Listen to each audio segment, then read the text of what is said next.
দীর্ঘদিন ধরে কোনো একটি জটিল রোগে এবং কোনো একজন বয়স্ক মানুষ যদি ভুগতে থাকেন এবং তার একদম শেষ অবস্থাতে যখন বেশ কিছু উপসর্গ ফুটে ওঠে যে সেই মানুষটি হয়তো আর এই ধরাধামে থাকবেন না, মানে তার মৃত্যু ঘটতে পারে, সেই সময় আশপাশের সাধারণ মানুষজন যারা বিশেষজ্ঞ ডাক্তার নন তারা যেমন এবং তার সাথে ডাক্তারবাবুরাও বুঝতে পারেন বা বলে দেন যে এবার এনার সময় হয়ে এসেছে।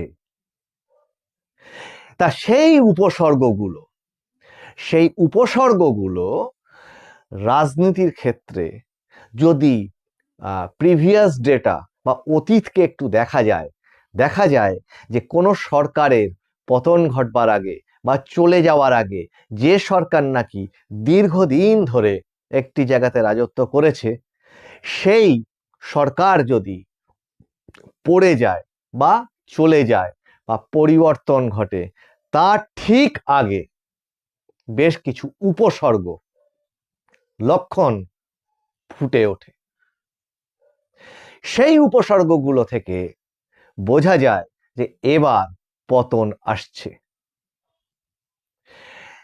আপনাদের এই পুরো বিষয়টা বলবার জন্য একটুখানি ছোট্ট করে 1-2 মিনিট ইতিহাসকে মনে করাই।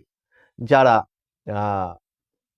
একটু পুরনো মানুষ তারা এগুলো অবশ্যই গড়গড় করে বলে দিতে পারবেন, কিন্তু আমাদের মতো মানুষ যারা 70-এর দশকে জন্ম, তার আগের অংশটাকে কিছুটা পড়ে নিয়ে ডেটা নিয়ে বলতে হয়, কিন্তু সেটা স্মৃতি থেকে বলছি, মোটামুটি হিন্টস দিচ্ছি।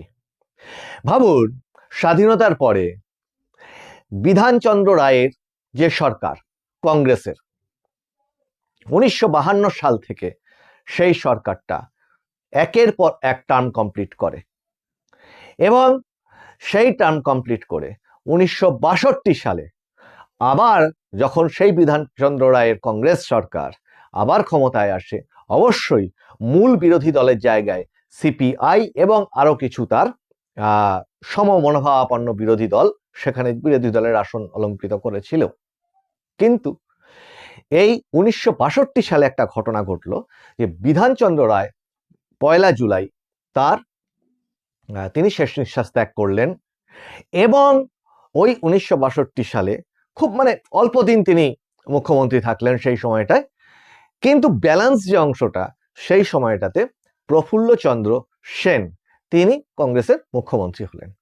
এর পরবর্তীতে 1967 সাল পর্যন্ত সেই সরকারটা চলল, কিন্তু এই 67 সালে কংগ্রেসের যে ইলেকশনটা হলো সেই ইলেকশনে এই কংগ্রেস সরকার কিন্তু 127টা মতো সিট পেল, তখন সিট ছিল 280টা মতো, মানে মেজরিটি পেল না। তার বদলে যেটা হলো এই সিপিআইএম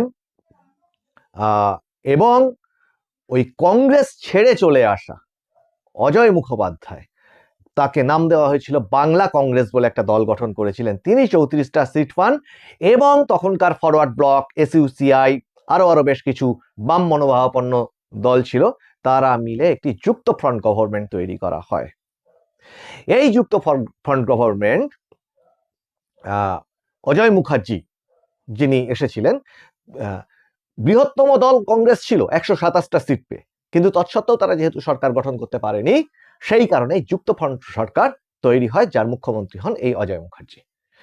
কিন্তু 1969 সালে এই সরকারের মধ্যে আবার বিরোধ তৈরি হয় এবং প্রফুল্লচন্দ্র ঘোষ তিনি এই বাংলা কংগ্রেস ছেড়ে চলে আসেন এবং ওই যুক্ত ফ্রন্ট সরকারের পতন ঘটে। ফলত কি ঘটে? ফলত 1969 সালে বা এই 69-এর এই জায়গাটাতে আবার কংগ্রেস বিশাল বড় জয় নিয়ে ফিরে আসে, প্রায় তৎকালীন সময় 235টার মতো আসন নিয়ে ফিরে আসে, বিশাল জয়। এবং তৎপরবর্তীতে সেই সরকারটা চলে 1977 সালে, এবং তার মুখ্যমন্ত্রী ছিলেন অবশ্যই অজয় মুখার্জি। আমার স্মৃতিতে অল্প 2-4টে হয়তো সাল তারিখের সামান্য ভুল বিচ্যুতি হতে পারে, আপনারা কমেন্টে জানাবেন সেগুলো। কিন্তু 1977 সালে তৈরি হলো এই যে সরকার, 34 বছরের যে বামফ্রন্ট সরকার, সেটা তৈরি হলো। তারা 235টা আসন নিয়ে সরকার গঠন করলেন এবং তার মুখ্যমন্ত্রী হলেন জ্যোতি বসু। এবং 1977 থেকে শুরু করে একদম 2011 সাল পর্যন্ত সেই বামফ্রন্ট সরকার চলল। এবং 2011 সালে কি হলো, 184টা মতো আসন নিয়ে এই এখনকার তৃণমূল কংগ্রেস সরকার ক্ষমতায় আসলো। হিস্ট্রিটাকে যদি আপনারা দেখেন, আমি খুব বেশি সময় হয়তো নিই, কিন্তু এইটা খেয়াল করে যদি দেখেন যে মাঝখানে ছোট্ট একটা 2 বছর যে সময়টা বাঙালি একটা এক্সপেরিমেন্টাল জায়গায় ছিল মনোভাবের দিক থেকে, যারা একটা দীর্ঘদিনের অ্যান্টি ইনকামবেন্সি ফ্যাক্টর থাকা সরকার, কংগ্রেস সরকার, তাকে সরাতে চেয়েছিল 127টা আসন দেওয়া সত্ত্বেও একটা নির্দিষ্ট কোনো দলকে তার বিরুদ্ধে কোনো ল্যান্ডস্লাইড ভিক্টরি দেননি, যার ফলে ছোট ছোট আসন সংখ্যা মিলিত বেশ কিছু দল সেই সরকারটা গঠন করেছিল, যুক্তফ্রন্ট সরকার। যদিও সেই পরীক্ষামূলক বলুন বা একটা জোট সরকার বলুন, সেটা স্থায়ী হয়নি, 1.5 থেকে 2 বছরের মতো সেটা তার স্থায়িত্ব ছিল। এইটাকে যদি একটা ছোট্ট ব্যতিক্রম হিসেবে ধরেন, তাহলে খেয়াল করুন, যদি কংগ্রেস সরকারটাকে আপনি 1977 পর্যন্ত টেনে আনেন, সেই 1952 থেকে 1977 পর্যন্ত, যখন কিনা লাস্ট ছিল হচ্ছে, আমি একটু আগের তথ্যটায় ভুল বলেছি, সিদ্ধার্থ শঙ্কর রায় তখন মুখ্যমন্ত্রী ছিলেন 72 থেকে 77 পর্যন্ত। এই জায়গাটাকে যদি আপনি মাঝখানে ছোট্ট যুক্তফ্রন্ট অংশটাকে যদি বাদ দেন, তাহলে কি দেখা গেছে, যখনই বাঙালি কোন সরকারকে পরিবর্তন ঘটিয়েছে, আর কোন পরীক্ষামূলক জায়গায় সে যায়নি, সে দিয়েছে তো এক চোটে সব শুদ্ধ উল্টে দিয়েছে। মানে ভাতের হাঁড়িতে যদি ভাত সত্যি পচে গিয়ে থাকে, তাহলে সেই ভাতকে আবার বেছে বুঝে খাওয়ার যেমন কোনো জায়গা থাকে না, আলুর বস্তায় সেটা অনেক সময় থাকে যে একটা দুটো আলু পচে গেছে, একটু বাঁচি, অনেক আলু বলে না যে বস্তার একটা আলু পচে গেলে সব আলু পচে যায়, অনেকটা আলু বাছার পরও হয়তো সামান্য কিছু পড়ে থাকলো ভালো, সেগুলোকে বাছে অনেকেই বাছেন। কিন্তু বাঙালি এই বাছাবাছির জায়গায় কিন্তু খুব বেশি থাকে না, ইতিহাস তাই বলছে। বাঙালি হাঁড়ি উল্টে দেয়, বাঙালি পচা শাকের ঝুড়ি এক চোটে উল্টে দেয়, বাঙালি হাঁড়ি উল্টে দিয়ে আবার জল দিয়ে ধুয়ে নতুন চাল দিয়ে ভাত রান্না করে। এবং খেয়াল করুন 2011 সালেও তাই হলো। 2011 ঠিক আগের যে ভোটটা 2006, ওই সময়েও কিন্তু অ্যান্টি ইনকামবেন্সি ফ্যাক্টর ছিল, যারা জানেন। তখনও এই সিপিএম বোধহয় চলে যেতে পারে, চতুর্দিকে এই তৃণমূল কংগ্রেস মানে খুব বেশি শক্তপোক্ত ভাবে জোট তৈরি করতে পারছে না কংগ্রেসের সঙ্গে। গনি খান চৌধুরীর একটা কেমিস্ট্রি তৈরি হয়েছিল, একটা জনপ্রিয়তার ব্যাপার তৈরি হয়েছিল, কিন্তু হয়েও শেষ পর্যন্ত সেটা একজোট হতে পারেনি, যদিও বেশ কিছু আসন পেয়ে একটা সংকেত দিয়েছিল, কিন্তু পারেনি। একটা মেজরিটি নিয়ে, ভালো মেজরিটি নিয়ে বুদ্ধদেব ভট্টাচার্যের সরকার গঠন হয়, যেখানে মানুষের এক্সপেকটেশন ছিল হয়তো উল্টে যেতে পারে, হলো ঠিক উল্টো, তারাই আবার ফিরত আসলো। ঠিক যেমন খেয়াল করুন 1972 ওই অংশটা, 71-72 এই অংশটা যে ভোটটা হয়েছিল, সেখানে ওই কংগ্রেসও কিন্তু একটা ল্যান্ডস্লাইড ভিক্টরি নিয়ে ফিরে এসেছিল। কিন্তু তারপর সেই কংগ্রেস কিন্তু বাঙালি কিন্তু সেটাকে আর মেনে নেয়নি, এক চোটে উল্টে দিয়েছিল, এসেছিল বামফ্রন্ট গভর্নমেন্ট। এক্ষেত্রেও বাঙালি কিন্তু আর এক্সপেরিমেন্টের জায়গায় যায়নি, 2011-তে পুরোপুরি উল্টে দিয়েছিল, দিয়ে তৃণমূল কংগ্রেসের এই সরকারকে নিয়ে এসেছিল অনেক আশা করে, অনেক ভরসা করে। এবং উপসর্গের কথা যদি বলেন, এই এপিসোডের লাস্ট অংশটাতে সেগুলো আপনাদেরকে বলছি। দেখুন, বামফ্রন্ট সরকার যখন, যারা জানেন, আপনারা বামফ্রন্টের সমর্থকও হতে পারেন অনেকে, যারা এই এপিসোড দেখছেন, আবার অনেকে নাও হতে পারেন। প্রথম কথা, তখন এখানে আমাদের পশ্চিমবঙ্গে বিজেপির অতটা প্রভাব তখনও তৈরি হয়নি, কিন্তু কি দেখা যেত 2006-এর পর থেকে, যদি আরো ভালো করে ভাবেন, বামফ্রন্ট মিছিল করত, 8-এর পরে সেটা আরো বাড়লো। এই উপসর্গটা কি উপসর্গ? বিভিন্ন জায়গায় পাড়ায় মিছিল হবে, কোনো একটা কিছু কর্মসূচি হলেই মিছিল, বাড়িতে বাড়িতে গিয়ে তাদের কর্মীরা বলে আসতেন, এই অমুক সময় 2টোর সময় মিছিল আছে, ওখানে চলে এসো। মানুষের অনিচ্ছা সত্ত্বেও সেই মিছিলগুলোতে লোক হতো, ছোট ছোট পতাকা নিয়ে, খুব যেন মনে হতো একটা অনিচ্ছুক কোনো একটা কি বলবো যন্ত্রের মতো সেই মানুষগুলো হেঁটে যাচ্ছে সেই মিছিলটায়। সামনে মোটামুটি 20 জন 30 জনের একটা দল থাকতো, যারা খুব উজ্জীবিত, যারা সব সময় উজ্জীবিত, তারা স্লোগান দিত, আর এই ভিড়টা জমাতো পিছন দিকে, একদম পিছন দিকে। মানুষ যেন আর পারছে না হাঁটতে, যেতে হয়, যাচ্ছি, কেন যাচ্ছি, মনের মধ্যে বিরক্তি নিয়ে যাচ্ছি, ধুর এ উল্টে দিলে ভালো হয়, এই মনোভাব নিয়ে যাচ্ছে। কিন্তু তৎসত্ত্বেও যাচ্ছে, কেন যাচ্ছে? ভয়ে, কিছুটা ভয়ে, কিছুটা আশঙ্কায়, যদি এরাই থেকে যায় তাহলে তো আমাদের আবার মুশকিল।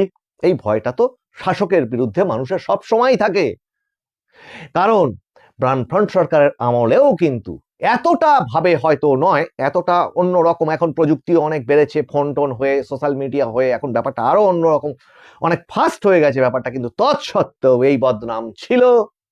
যারা জানেন তারা জানেন যে বামফ্রন্টের পার্টি অফিসগুলো থানা থেকেই নিয়ন্ত্রিত, থানা দিয়েই পুরো ব্যাপারগুলো নিয়ন্ত্রিত হতো, অনেক ক্ষেত্রে হতো। সরকারি অফিসগুলোতে বামফ্রন্টের কোনো পার্টি অফিসের কেউ কিছু একটা বলে দিলে, রেকমেন্ডেশন থাকলে, মানুষের কাজকর্ম পেতে, মানে পেতে মিনস হচ্ছে কাজকর্ম, মানে পরিষেবা পেতে সুবিধা হতো। বামফ্রন্টের আমলেও ছিল, এইভাবে ছিল না, অন্যরকম ভাবে ছিল। অনেকের চাকরি ওইভাবেই হয়ে গেছে, আজকে কেউ জানে না কিভাবে সেগুলো হয়ে গেছে। এবং তারা একটা জিনিস যেটা করতেন, এটা মানতে হবে, তারা পেপার পত্রটা খুব সুন্দর করে গুছিয়ে এমন ভাবে রাখতেন যে পরবর্তীতে কিছু করা যেতে না যায়, এবং সেক্ষেত্রে কি আইনটাকে বাঁচিয়ে কাজ করতেন, খুব সূক্ষ্মভাবে, সুন্দরভাবে আইন বাঁচিয়ে এই কাজগুলো করতেন। আবার পাশাপাশি যদি দেখতে হয় যে একজন তাদের যে কর্মী, তার সে সারাদিন হোল টাইমার, সারাদিন কাজকর্ম করবে, তার ফ্যামিলিটা চলবে কি করে, এই ছিল বামফ্রন্টের যুক্তি। তাহলে তার পরিবারের একজনকে তো একটা চাকরি দেওয়া যেতেই পারে, একটা শিক্ষকের চাকরি, একটা পৌরসভার চাকরি, এরকম তো দেওয়া যেতেই পারে। যখন সেইটার আবার আকাল হলো, তখন কিন্তু বামফ্রন্ট ওই রকম অ্যাগ্রেসিভ মাত্রায় চাকরি দিতে যায়নি। টাকা নিয়ে, এই পরিমাণ কোটি কোটি লাখ লাখ টাকা নিয়ে, সেটা কিন্তু তখন হয়। বড় জোর আর একটা নতুন গোষ্ঠীর সৃষ্টি হলো, তার নাম হচ্ছে কন্ট্রাক্টর। তখন কি, পার্টি অফিসে ভাই চাকরি তো দেওয়া যাচ্ছে না আর, তাহলে কি একটা কন্ট্রাক্টরি লাইসেন্স করে দাও। এই কন্ট্রাক্টরি লাইসেন্স করে দাও করে তৈরি হলো কি, ভাই তোর একটা কন্ট্রাক্টরি লাইসেন্স আছে তো, ভাই দিয়ে খা, তুই একটা অর্ডার পাবি, তুই একা খাবি, তুই দিয়ে খা, তাহলে আমারও একটা লাইসেন্স আছে, তোরও একটা লাইসেন্স আছে, তোরও একটা লাইসেন্স আছে। এরকম করে 5 জন মিলে হয়তো একটা রাস্তার কাজ, কি একটা ব্রিজের কাজ, কি একটা পার্কের কাজ তৈরি হলো, কি 5 জনের একটা, মানে বলতে পারেন দল, যেটার নাম পরবর্তীতে হলো সিন্ডিকেট। তার মাঝখানে একটা নাম ছিল গোলা, বালি সিমেন্টের গোলা, ঠিক আছে? তাহলে সেখানকার মানুষজন তখনও সেই বালি সিমেন্টের গোলা থেকেই মালটা কিনতে হবে। তেমনি এই যে সিন্ডিকেট, এই সিন্ডিকেট আবার সেই পর্যায় পর্যন্ত চলে যায়নি যেখানে প্রত্যেকটা কিছু করতে গেলেই ওই সিন্ডিকেটকেই পয়সা দিতে হবে। আবার সিন্ডিকেট এই পর্যায়ে চলে যায়নি যেখানে বাথরুমের জন্যও সিন্ডিকেট, যেখানে গাড়ি চালাতে গেলে রাস্তায় কিসের কুপন দিচ্ছে মানুষ, রাস্তাঘাটে বিভিন্ন জায়গায় আপনাদের অভিজ্ঞতা এখন হয় আশা করি যাদের গাড়ি আছে। তো যেতে গেলে দেখা যায় যে রাস্তায় রাস্তায় হয়তো কোনো একটি জায়গাতে ছোট্ট একটা চিরকুট কুপন জানলা দিয়ে হাত ঢুকিয়ে দিল, কিসের কুপন, কিসের স্ট্যাম্প কেউ জানলো না, ওর মধ্যে কিছু লেখা থাকে, কিন্তু সেটা কোনো সরকারি পয়সা নয়। কেন সেটা নেন তারা, কেউ জানে না। কাজে এই তোলাবাজিটা বা এই ধরনের জায়গাটা সেই পর্যায় পর্যন্ত তখন যায়নি। কিন্তু ছোট এবং বড় উপসর্গটা কিন্তু প্রায় এক। পাশে চলে আসুন যে যদি এই রকম ক্ষেত্রে কোনো রকম মানুষ মিছিলে যেতে অনিচ্ছুক থাকতো, তখন তাকেও টার্গেট করা হতো, যখন এখন করা হয়। তখন সোশ্যাল মিডিয়া ছিল না, এখন সোশ্যাল মিডিয়া আছে। এখন সোশ্যাল মিডিয়াতে যদি বিরুদ্ধ কেউ কিছু বলে, এখন যেমন শাসকের চক্ষুশূল হয়, অতীতেও বিরুদ্ধ কোনো কথা বলতে গেলে শাসকের চক্ষুশূল হতে হতো। রাস্তাঘাটে প্রথমে টিটকিরি ব্যঙ্গ বিদ্রুপ দিয়ে শুরু হতো, পরবর্তীকালে সেটা অত্যাচারের পর্যায়েও যেত। ইতিহাস আছে তার। কিন্তু তার জন্য তো মানুষ কি করলো, তাদেরকে পাল্টে দিল। উপসর্গ আর একটা কি, এই দেখুন, খেয়াল করুন, এই যে সিঙ্গুরে, এই সিঙ্গুর আন্দোলন দিয়ে এই মুখ্যমন্ত্রী ক্ষমতায় এসেছিলেন, এবং একটা প্রচন্ড চতুর্দিকে জমি রক্ষা আন্দোলন শুরু হয়েছিল। কেন? তার কারণ ওই জমি রক্ষা আন্দোলনটা কিন্তু শুধুমাত্র সিঙ্গুরে সিঙ্গুরের ইস্যু ছিল না, মানুষকে রিলেট করেছিল। ভূমি সংস্কার হচ্ছে বামফ্রন্ট সরকারের একটা অনবদ্য কৃতিত্ব। কার কতটা জমি, পর্চা, এই সমস্ত গুলোকে পশ্চিমবঙ্গে নির্ধারণ করা, দখলীকৃত জমিকে, খাস জমিকে প্রত্যেকটা লিস্ট করা, এই একটা যে পরিসংখ্যান করা, এটা একটা বিপুল ভূমি সংস্কার যে আন্দোলন বলবো না, ভূমি সংস্কার কর্মসূচি সরকারের একটা বিরাট বড় কিংবদন্তি। আবার সেই 2008, 6, 7, 5 এই সমস্ত চলে যান, শুরু করে 2010 পর্যন্ত, 11 পর্যন্ত এই সিন্ডিকেটরা কি করলো? এবার মানুষের জমিতে হাত দিল, বাড়িতে হাত দিল। এবার শুরু হলো নাম কাটাকাটি, পর্চা কাটাকাটি। তখন ছিল হাতে লেখা পর্চা, এখনকার মতো অনলাইন ছিল না। ওই যাকে বলে উদর পিণ্ডি বুদর ঘাড়ে, কার পর্চায় কার নাম ঢুকে গেল, কোন জমি কে কেটে বার করে দিল, এইভাবে মানুষের ক্ষোভ জমা হচ্ছিল, মানুষ কিচ্ছু বলতে পারছিল না। পরবর্তীতে কি হলো?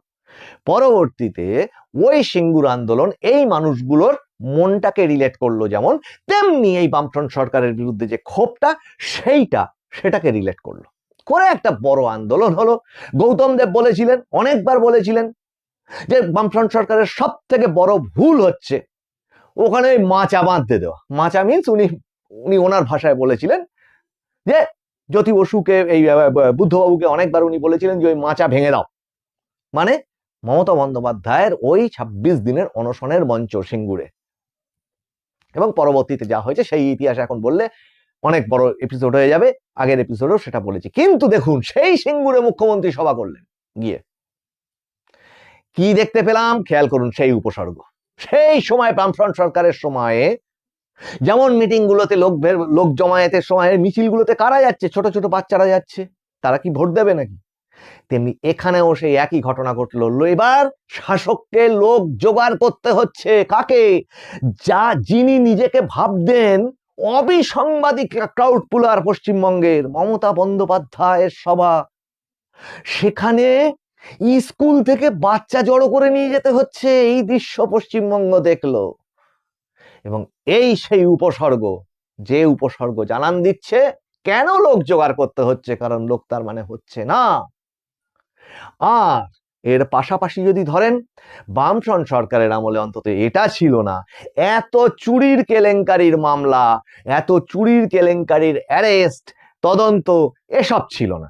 যদিও মমতা বন্দ্যোপাধ্যায় তখন বলেছিলেন সরকারে আসলে এক বিশাল বিশাল পাঁচ ফাইল তিনি তখন স্টেজে নিয়ে যেতেন। সেই ফাইলগুলোতে কি কাঁচকলা ছিল আজ পর্যন্ত মানুষ জানতে পারলো না। ওই তো বামফ্রন্টের এখনকার অনেক নবীন নেতা, তারা বলেন তদন্ত করনি কেন, ধরনি কেন, জেলে পড়নি কেন। ঠিক কথা, একদম ঠিক কথা, সত্যি কথা, যতই সমালোচনা থাকুক। এখন সেই মামলাগুলো আর তাদের তো ধরা গেল না। তাহলে তার মানে ধরে নিতে হবে যে ওই পরিমাণে ছিল না ফাইলগুলো, তাহলে মানে ফলস। মিটিং এ ওই ফাইলগুলো আপনি ফলস দেখিয়েছিলেন, তখন তো বিরোধী নেত্রী ছিলেন। তেমনি একের পর এক বন্ধ রাখতেন, একের পর এক সিবিআই তদন্ত চাইতেন, দিনের পর দিন বন্ধ। তাহলে আজকে তিনি কিন্তু বন্ধ করতে দেন না কাউকে, বন্ধের সংস্কৃতিটা উঠে গেছে। কিন্তু মানুষের প্রতিবাদের একটা রাস্তাও কিন্তু না বলার অধিকার আছে মানুষের। আর মমতা বন্দ্যোপাধ্যায় ক্ষমতায় এসেছিলেন না ভোটে। কি না ভোটে?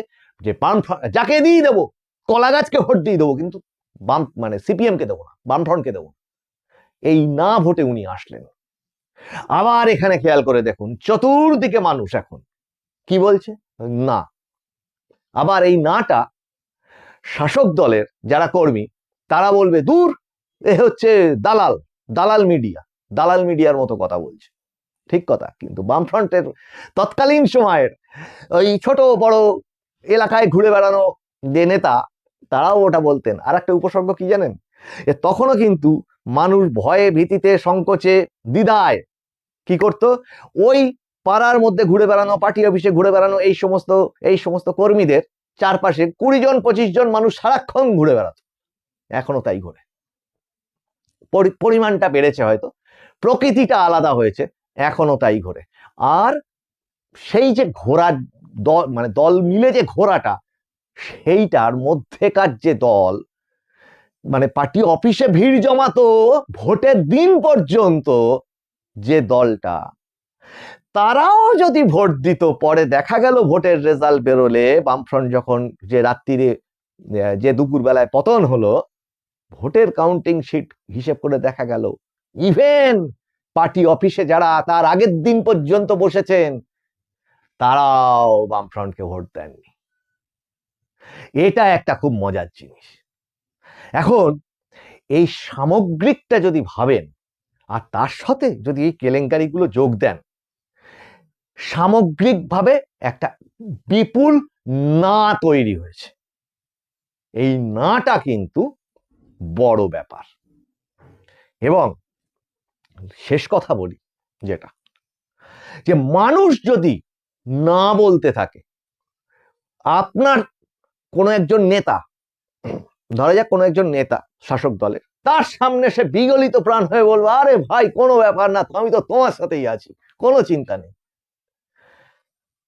বামফ্রন্টের সময়ও তাই হতো, এখনো তাই হচ্ছে, এখনো তাই হবেও, যতক্ষণ না কোন একটি সরকারের পতন ঘটে ততক্ষণ পর্যন্ত মানুষ এরকমটাই করবে। এবং আগের এপিসোডে বলেছিলাম না যে আপনারা, মানে বামফ্রন্টও একই রকম হয়েছিল, উপসর্গের মাত্রা এখনো তাই। ভোট রিগিং, ভোটের স্ট্র্যাটেজি তৈরি করা, এগুলো যারা করতেন তারাই উল্টো করে দিয়েছিলেন, ছাপ্পাটা তারা উল্টো জায়গায় দিয়ে দিয়েছিলেন। এই মানুষ কিন্তু, এই ধরনের মানুষরা কিন্তু সেটাই করে। আর সব শেষে জনগণ বুঝতে পারে, হাতের নাড়ি টিপে যেমন পালস পাওয়া যায়, শরীরে এসে মানে শরীরটা কেমন আছে ডাক্তারবাবুরা যেমন বোঝেন, তেমনি জনগণ কিন্তু এই সামগ্রিক সমাজের পালসটা বোঝেন। এবং শাসক সবসময় প্রত্যেক ক্ষেত্রেই একটাই ভুল করে, যুগে যুগে সেভাবে, না, আমাকে কেউ ফেলতে পারবে না, কেউ নাড়াতে পারবে না, আমিই থাকবো, আমি ঠিক বুঝছি, আমার সব আছে না, আমি তো সরকারে রয়েছি, আমার তো সমস্ত কিছু রয়েছে, আমাকে কে সরাবে? আর সেখানটাই হয়ে যায় গন্ডগোলটা। আপনারা কমেন্টে জানাবেন এই এপিসোড কেমন লাগলো। এইরকম আরো বেশ কিছু তথ্য নিয়ে আরো বেশ কিছু এপিসোড রেডি করছি, আপনাদের সামনে তুলে ধরবো। সেই এপিসোডগুলোতে আপনারা দেখবেন, জানবেন, মতামত জানাবেন, এবং আগামী দিন কি হয় তার দিকে যেমন আপনারা নজর রাখবেন, তেমনি আমরাও নজর রাখবো। সঙ্গে আপনারা থাকুন মানুষের ভাষার এই এপিসোডগুলোতে। সাবস্ক্রাইব করুন, যদি পছন্দ হয় লাইক করবেন, আর কমেন্ট করুন আপনাদের কেমন লাগছে, আপনাদের মতামত কি। ইচ্ছা হলে অন্য মানুষকে দেখার জন্য শেয়ার করবেন, আর নোটিফিকেশন অন করে দিলে আপনারা এপিসোড পাবলিশ হলে তার নোটিফিকেশন পাবেন। আপনারা পরামর্শ দিন সঙ্গে যে কি কি ধরনের এপিসোড হওয়া উচিত, আমরা সেটারও চেষ্টা করব। মানুষের ভাষার এই এপিসোডে আমি প্রবীর রায়চৌধুরী এতক্ষণ আপনাদের সঙ্গে ছিলাম। আপনাদের সঙ্গে আবার দেখা হচ্ছে আগামী এপিসোডে। নমস্কার।